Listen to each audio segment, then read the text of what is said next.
Hello everyone, welcome to NTSC Foundation. I am Pratish Raut, your biology mentor. So today we are going to start our second lecture. Today's video is little bit short because we need a whole lecture for nucleus. So today we are just going to read about the cell wall, its functions, then about the plasmolysis, deplasmolysis, then a few points about nucleus and the difference between prokaryotic and eukaryotic cell. So let's start. So cell wall. In plants, in addition to the plasma membrane, have another rigid outer covering called the cell wall. Cell wall is only present in plant cells, fungal cells and algae cells. It's not present in the animal cells. So it is composed of cellulose. Cellulose provides a structural strength to plants. It is a very complex molecule. So now let's start with the functions of cell wall. It helps in the maintenance of the shape of the cells. This point is related to the plasmolysis. We'll read this when we'll start plasmolysis. Then the second point, protect cell from mechanical injury. It's a very simple point.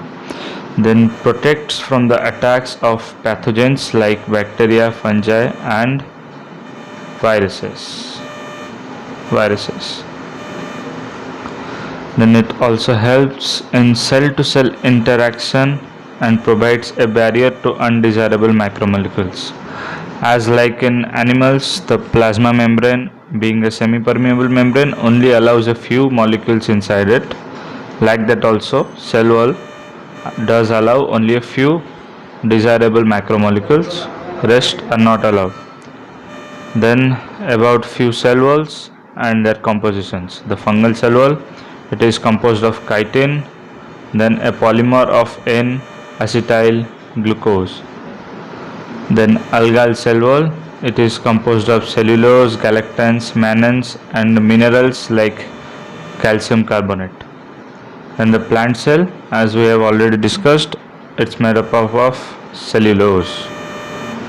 Then let's come to plasmolysis. The shrinkage or contraction of the contents of the cell away from the cell wall when a living plant loses water through osmosis is called plasmolysis, and the reverse of plasmolysis or the reverse process of plasmolysis is called deplasmolysis. So when through diffusion the plant cell will gain water, that is deplasmolysis, the plant cell will start to swell up, resulting in bursting of the cell, but the cell wall helps the cell to maintain the shape of the cell. As in deplasmolysis, the cell will start swelling up. The more the pressure that the water will exert, the same pressure will be exerted by the cell wall on the cell, hence maintaining the shape of the cells.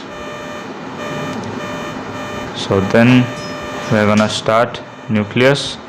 Nucleus, it was discovered by Robert Brown in 1831.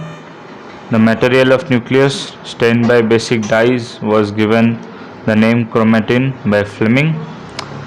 About this point, that the staining by the basic dyes, we'll read this through an activity and the next lecture, which will be totally based on nucleus only. Then the nucleus also controls all activities of a eukaryotic cell. Speaking about eukaryotic cell, the cell is divided into two types. Number one, prokaryotic cell. Number two, eukaryotic cell. So let's see a few differences between them. So 0.2 to 2.0 micrometers in diameter, and eukaryotic cells 10 to 100 micrometers in diameter. Then the main difference between both of them is that in prokaryotic cells the nucleus is absent, in eukaryotic cells the nucleus is present. Cell organelles are not present in the prokaryotic cells, but cell organelles like Golgi complex, endoplasmic reticulum, mitochondria and chloroplasts